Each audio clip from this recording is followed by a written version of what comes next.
একদিকে ফসলি জমি, অন্যদিকে জেগে বসেছে চর।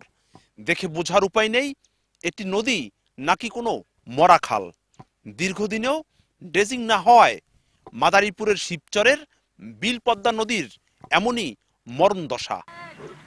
এক সময়ে এই নদী দিয়ে চলাচল করেছে বড় বড় জাহাজ, ছিল নদী বন্দর কেন্দ্রিক ব্যবসা বাণিজ্যে প্রসার। রাজধানী ঢাকায় লঞ্চে যাতায়াত করতেন স্থানীয়রা, অথচ কালের বিবর্তনে নদীটি এখন অস্তিত্ব সংকটে। ওই পর্যন্ত নদী ছিল আর ওইদিকে ছিল ওই পর্যন্ত, কিন্তু এখন চর পড়াতে নদীও সাইফে গেছে গা, ছোট হয়ে গেছে গা। লঞ্চ চলছে বা ট্রলার চলছে, অন্য শুকিয়ে গেছে। পান্না থেকে আরেক পান্নায় মাটি ভাঙে, আবার ওই পান্নায় যায় জোড়া হয়, আস্তে আস্তে এরকম ছোট হয়ে গেল।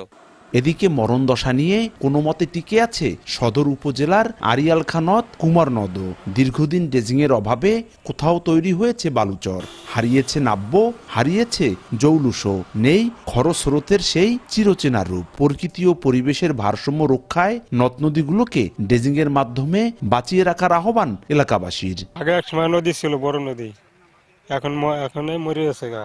এখন খনন করলে ভালো হয়। খনন করলে আমাদের মাছ হইব, আমরা নদী নালা পাট জাগ দিতে পারবো। তারপরে আমরা ওই যে মনে করেন বিভিন্ন রকমের চলাচলতি মানুষের জনগণের ভালো হইব।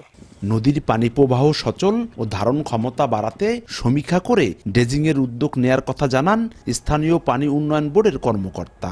পাড়ে যদি ভাঙন না থাকে, মানে এমন চর পড়ে গেছে, ওর পাশে তীব্র ভাঙন দেখা দিচ্ছে, সেক্ষেত্রে যদি চর অপসারণ করলে নদীর গতিপথ পরিবর্তন হতে পারে। এটা একটা সমীক্ষার বিষয় আর কি। সেই সমীক্ষায় যদি বলে যে হ্যাঁ পরিবর্তন হবে, তখন আমরা ওই জায়গায় যাই ড্রেজিং করি। জেলার 5টি উপজেলায় কাগজে কলমে 17টি নদ নদী থাকলেও 250 কিলোমিটার এলাকা জুড়ে পদ্মা, পালর্দি, ময়নাকাটা, বিশারকান্দি সহ দৃশ্যমান নদ নদীর সংখ্যা 10টি। সঞ্জয় কর্মকার, অভিজিৎ, সময় সংবাদ, মাদারীপুর।